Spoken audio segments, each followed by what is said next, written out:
The call came on an ordinary Wednesday afternoon, just as I was setting my coffee mug down and settling into my worn-out desk chair.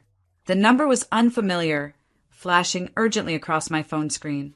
Something in my gut twisted even before I answered. "Hello, is this Emily Carter?" the voice on the other end asked. "Yes," I replied cautiously. "This is Charles from Liberty National Bank. We're calling regarding your overdue mortgage balance of $523,000. We've sent several notices, but..." The words blurred. Mortgage? $523,000? I didn't own a house. I didn't even own a new car. "You must have the wrong person," I said, my voice shaking despite my efforts to sound calm. "Ma'am, the documents we have show your full name, date of birth, and social security number. You are listed as the primary borrower on the loan taken out 3 years ago." 3 years ago. My heart dropped.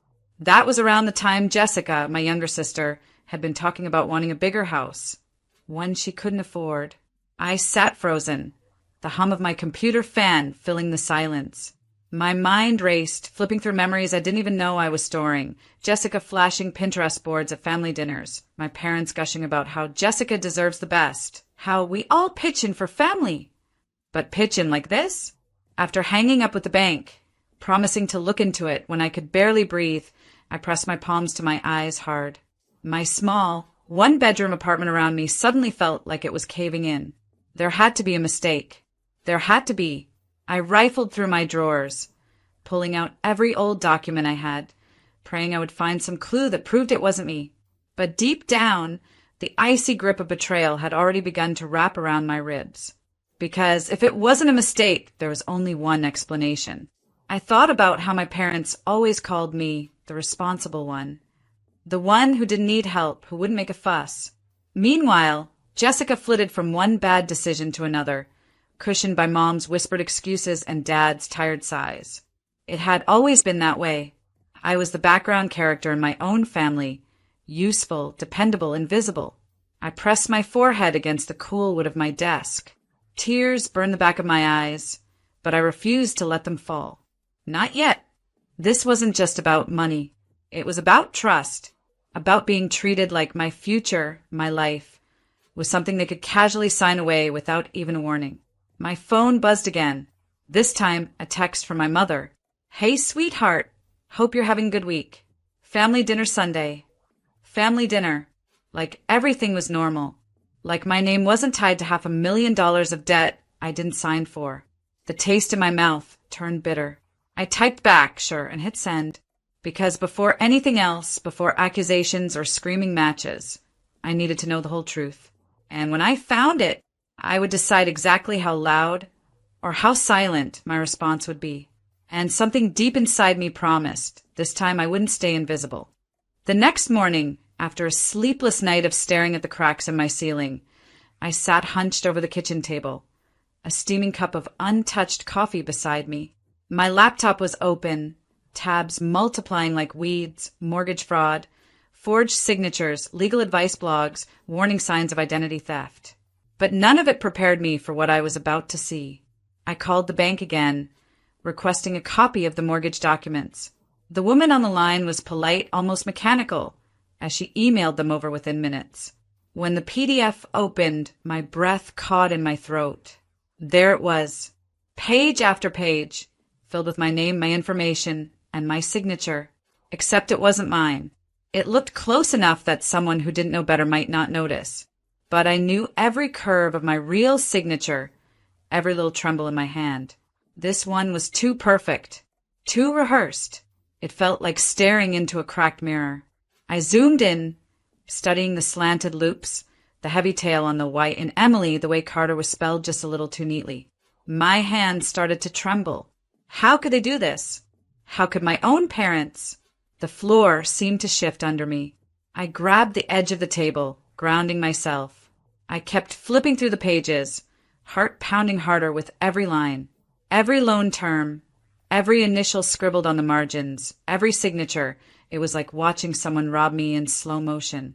And the worst part was, they hadn't even thought I deserved to be warned. I thought about every family holiday where Jessica was treated like royalty and I was expected to smile and clap from the sidelines. Every time I picked up the check because, "You're doing better right now, sweetheart." Doing better until now. The walls of my small kitchen seemed to close in tighter. I closed my eyes, letting the storm churn inside me. No tears. Not yet. Only a growing hollow ache. The betrayal wasn't loud. It didn't come with screaming or slammed doors. It was quiet, sharp, like a scalpel sliding under the skin. I started gathering every scrap of paper that tied me to them financially. Old bank statements, credit reports, even birthday cards where they joked about the responsible daughter. Evidence. I didn't know exactly what I would do with it yet, but I knew I needed to protect myself. As the hours crawled by, memories flashed behind my eyes like a cruel movie reel. Jessica showing off her new car after flunking out of college. Mom telling me, "You're the strong one, Emmy. Jess needs a little extra." Dad patting my head like a dog when I graduated without anyone showing up to the ceremony. They had always expected me to carry the weight, to be the net when Jessica fell. This time, they hadn't even bothered to ask. They just signed my future away, assuming I would never fight back. By evening, a neat pile of documents sat on the kitchen table, a silent promise to myself. The girl who once bent over backwards to be the good daughter was gone. Now, I wasn't sure exactly who I was becoming, but I knew one thing. I wouldn't stay silent forever. Sunday came too fast. I stood in front of my parents' house, the house where I grew up, staring at the door like it was the entrance to a courtroom.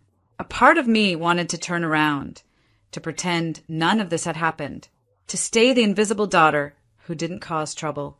But another part, the part they didn't know they'd created, steeled my spine. I knocked once, twice. The door swung open, and there was my mother, beaming like everything was perfect. "Emmy, so glad you could make it, sweetheart." Sweetheart. I stepped inside. The familiar smell of pot roast and lemon cleaner hit me all at once, dragging me back to 100 childhood memories. Only now they felt hollow. Dad was in the living room, half watching a football game, beer balanced on the armrest. Jessica sat curled up on the couch, scrolling on her phone, expensive purse tossed carelessly beside her. None of them even glanced at me properly. I took a seat quietly, my heart pounding so loud it felt like the walls should shake. I waited, let them get comfortable, let them reveal themselves. Dinner was served like any other Sunday. Laughter, chatter, Jessica complaining about how expensive landscaping was for her stupid big yard. Dad grunting about the game. Mom doting on Jessica like she hung the moon. Finally, after the plates were cleared, I spoke. "Hey, I have a question," I said, my voice low but steady. 3 sets of eyes turned toward me, mildly curious, like I was about to ask if they'd seen my missing scarf. "Does anyone know anything about a mortgage with my name on it?" Silence. A full, fixed silence that made the ticking of the wall clock deafening. Jessica was the first to react. She shifted, pulling her sleeves down nervously. Mom's smile faltered. Dad coughed into his hand. I kept my expression calm, almost blank. I didn't raise my voice. I didn't accuse. I just waited. Mom was the first to break. "Honey, listen," she started, reaching across the table like we were discussing the weather. "It's not a big deal. It's family. Jessica just needed a little help qualifying for her loan. That's all. It's not like you're actually paying anything." "Not a big deal." Jessica chimed in, voice defensive. "You have good credit, Em." "I don't. It's not fair that you wouldn't help. It's just paperwork." Just paperwork. I leaned back in my chair, letting the words settle around me like ash. They didn't even think it was wrong. They had convinced themselves it was normal, that I was the bad guy for being upset. I nodded slowly, keeping my face carefully neutral. "Thanks for explaining," I said quietly. Jessica shrugged, already reaching for her phone again, as if the matter was closed. Mom beamed like she had soothed a silly little tantrum. Dad turned back to the game. None of them saw the storm brewing behind my calm eyes. They thought the old Emily was still sitting there.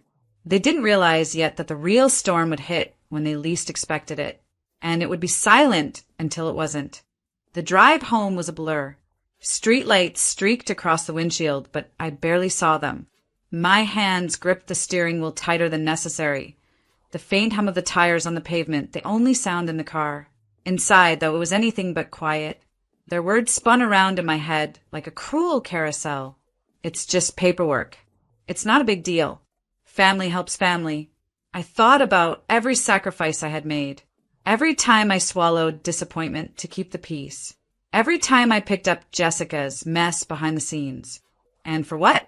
So they could handcuff me to a $523,000 debt without even a phone call? I pulled into my driveway and sat there, staring at the darkened outline of my small house. For a long time, I didn't move. I let the betrayal settle deeper into my bones, burning a hole I knew would never fully heal. But I also realized something else. This was the moment they had finally freed me, not by choice, not by apology, but by stripping away every last illusion I had clung to about who they were, about what family meant. There was nothing left to protect anymore. No love to cling to, hoping it would fix itself. They had drawn the line. Now I would decide what side I stood on. I went inside, changed into my oldest sweatshirt, and opened my laptop again. This time I didn't search for advice. I searched for answers, solutions, lawyers who specialized in mortgage fraud, articles about suing family members, steps to remove your name from a fraudulent loan. The world felt colder, sharper, but for the first time in a long time I felt awake. I stayed up late into the night, reading, taking notes, mapping out everything. If they had expected me to roll over and cry about it, they didn't know me at all. I wasn't going to scream. I wasn't going to throw fits or demand apologies that would never come. I was going to be smarter, quieter, deadlier. I thought about every moment they had made me feel small. Mom brushing off my college acceptance with a distracted, "That's nice, honey." Dad laughing when I told him about the promotion I earned without anyone's help, Jessica sneering, "Not everyone's perfect like you." I wasn't perfect. I had just been surviving, carrying the weight they tossed aside without a second thought. And now I would carry my own weight, and I would watch them crumble under the one they tried to pin on me. As the clock struck 2 a.m., I closed the laptop and sat back, exhaustion washing over me. But it wasn't the hopeless exhaustion I'd felt before. This time, it was the heavy calm of someone who had made a decision. I would free myself. I would protect my future. And when they realized what I had done, it would already be too late. Some lessons cost nothing. Some lessons cost everything. They were about to learn the difference. The next morning, I woke up with a clarity I hadn't felt in years. It was strange how betrayal, once fully realized, could sharpen the mind instead of breaking it. I called out of work, telling my boss I needed a personal day. She didn't ask questions. I think she heard something different in my voice, a quiet finality that didn't invite small talk. My first stop was a local coffee shop not far from downtown. It was quiet, tucked between a florist and a bookstore. The kind of place where secrets could be discussed without anyone caring enough to listen. I sat at a corner table, nursing a bitter black coffee, waiting for my appointment. At exactly 9 a.m., he arrived. Mr. Warner, a real estate attorney recommended by a friend, someone known for being discreet and ruthless when necessary. He was older, sharp-eyed, with the no-nonsense energy of someone who had seen too many ugly family battles to be fazed by one more. I handed him the documents I had gathered, the mortgage papers with my name plastered across them, the letters from the bank demanding payments, my credit report showing the hit my score had taken. Mr. Warner flipped through the stack methodically, eyebrows drawing together slightly. When he finished, he set the papers down and looked at me steadily. "You understand what this means, right?" he asked. I nodded. They committed fraud. Identity theft, technically. It's criminal. Hearing those words out loud felt like a punch and a bomb all at once. Fraud. Identity theft. Not just family drama. Not just a misunderstanding. Crimes. I didn't cry. I didn't rage. I just leaned in and asked the only question that mattered. How do I fix it? Over the next 2 hours, Mr. Warner laid out the plan. File a police report. Notify the bank in writing, officially disputing the loan. Begin proceedings to have my name legally removed. Sue, if necessary, for damages. It wouldn't be fast. It wouldn't be easy. And it would absolutely destroy whatever fragile ties remained with my family. But it would also save my future. As I listened, taking notes carefully, I realized something important. I wasn't doing this to them. I was doing this for me. They had made their choices. I was just choosing differently now. When the meeting ended, Mr. Warner shook my hand firmly. "You're doing the right thing, Emily," he said. "Don't let guilt make you weak." I tucked his card into my wallet and left the cafe, stepping into the bright, unforgiving sunlight. Outside, life moved on. People laughed, cars honked, a mother scolded her child lovingly on the sidewalk. I realized, standing there, that my life could move on too. Without them. It wouldn't be easy, but it would be mine. And for the first time, that was enough. The police station smelled faintly of old coffee and something metallic, like worn-out filing cabinets. I stood at the counter, feeling oddly detached as I explained to the officer that I needed to file a report for identity theft. When he asked for the details, I handed over the thick file Mr. Warner had helped me compile, documents, timelines, copies of my ID, the fraudulent loan papers. As the officer flipped through them, I caught a flicker of something across his face. Recognition, disbelief, maybe even a small flash of anger on my behalf. "You sure you want to move forward with this?" he asked quietly, glancing up at me. "If I don't," I said evenly, "they'll keep taking from me." He nodded, stamped the papers, and handed me a copy of the report. It was official now. From there, the dominoes began to fall faster than I had even dared hope. I mailed the certified letter to the bank that same afternoon, attaching the police report and a formal dispute notice. I remember standing at the post office counter, the pen trembling slightly in my hand as I signed the last form. Not from fear, from the weight of finality. There would be no taking this back. The next few days passed in a tense, eerie silence. I didn't call my parents. I didn't call Jessica. I didn't warn them. Instead, I waited. 3 days later, my mother showed up unannounced at my doorstep. I watched her from the window before opening the door. She looked disheveled, furious, and beneath it all, terrified. When I finally opened it, I didn't invite her inside. She launched into it without even a greeting. "How dare you involve the police?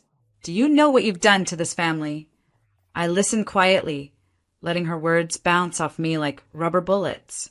"I trusted you to be understanding," she hissed. "Jessica needed help. Family sticks together." I tilted my head slightly, studying her. "No," I said softly. "Family asks. They don't steal." Her face reddened, her mouth opening and closing like a fish out of water.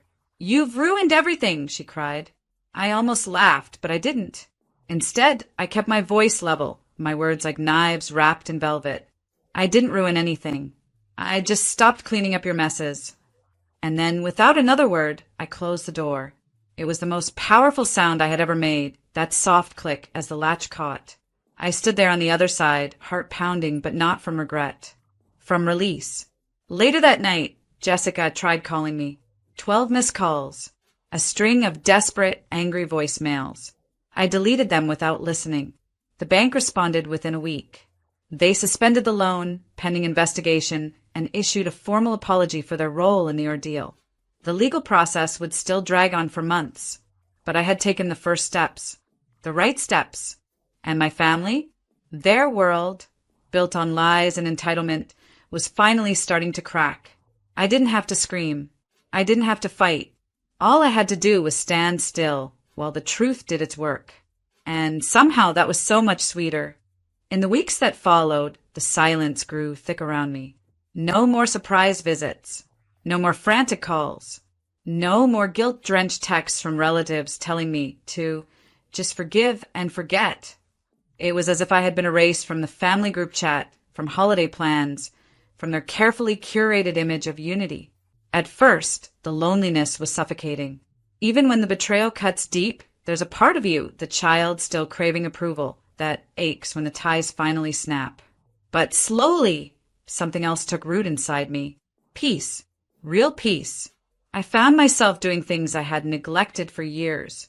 I spent Saturdays wandering through farmers markets, buying sunflowers for my kitchen table. I started hiking local trails, breathing in the cool morning air and feeling the earth steady beneath my feet. I enrolled in a pottery class on a whim, my hands clumsy, but my spirit somehow lighter each time I shaped something new from the raw clay. There was something beautiful about rebuilding, not loudly, not for show, but quietly, piece by fragile piece. The legal process continued in the background. I responded to emails from Mr. Warner, signed affidavits, collected updates about the loan's slow unwinding. Each time I saw an official letter with my name on it, Emily Parker, it reminded me, this name is mine. This life is mine. Not a gift from my parents. Not an obligation to my sister. Mine. The strangest part was realizing that, deep down, I didn't want revenge the way I once thought I would. I didn't want to see Jessica lose everything. I didn't want my parents dragged through public shame. I just wanted distance. Freedom. A chance to live without carrying the invisible weight of debts I never agreed to bear.